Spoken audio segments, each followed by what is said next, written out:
Guys, hold the phone. Listen. Ryan Reynolds has a beard. I have never seen Ryan Reynolds have a beard unless it's a very serious role. The only other one I can think of is the Amityville Horror, and we all know how that story goes.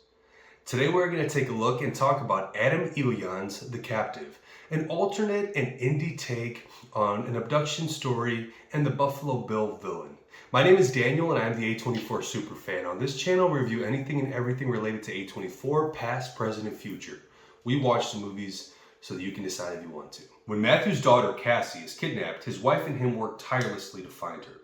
Detective Nicole Dunlop, who investigates child abduction and adolescent sex trafficking, takes a special interest in Cassie's case and continues to work it for 8 years. She soon discovers that not only is Cass alive, but she is aiding in the kidnapping of other children by her captor. This movie snowballs quite literally into a thriller that is any parent's worst nightmare. Ryan Reynolds, Rosario Dawson, Kevin Durand, Mireya Enos, Scott Speedman, Alexia Frost, and Bruce Greenwood star in this oddly placed thriller. When you decide to watch The Captive, for its hour and 40 or so odd minute runtime, just know that these two themes will carry on throughout the whole film. The first is disorientation and confusion. I feel like this film was used in film to actually mimic or mirror what it would feel like for a child to be abducted or what the child feels during an abduction. They feel confused and disoriented. The confusing portion comes with never really knowing which part of the film you're in. There is the beginning and the end, but everything in between can either be past, present, or future. You don't really understand exactly where you're in, and it's kind of fluid throughout the whole film.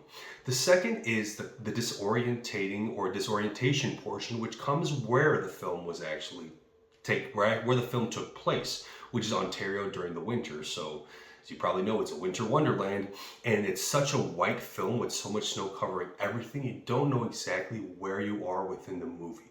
The second theme you're going to see is obsession. This comes with Cassie's father, Ryan Reynolds' character, and Rosario Dawson, who are both obsessed with, one is obsessed with his daughter, the other is obsessed with a case, and they never work, they never stop working, they work themselves tirelessly. Rosario Dawson's character even gets into a life-threatening situation to try to find a solution to the problem she has with this captor. Now, my favorite portion of every single film, is this worth the watch? For me, this is a shouldn't watch. It's not necessarily the best film you can watch when it comes to kidnapping or abduction. It really is confusing and disorienting, which is, at first you actually, or I at least, enjoyed a lot, but then it starts to kind of become very tiresome throughout the film because it is a longer film. The acting in this movie is awesome. I really do enjoy it. Ryan Reynolds in serious roles is something we don't see often, but he doesn't ever do it poorly. He doesn't ever do it incredibly, but he never does bad at it. Where I think this movie shone through was with Rosario Dawson's character, Detective. She really does a great role whenever she takes on something serious, which is most of her roles, and it really was great. But the odd pace and disorienting portions and themes in this movie really don't do it for me. So I would say this is something you should pass on. But then again, that's my opinion. Take a stab at it, see if you like it. Anyway, that's the end of this video. Go ahead and like and subscribe to my page. I post videos pretty often, as well as shorts with a few little tips and tricks and places you can try in the city that I live within, Chicago, Illinois.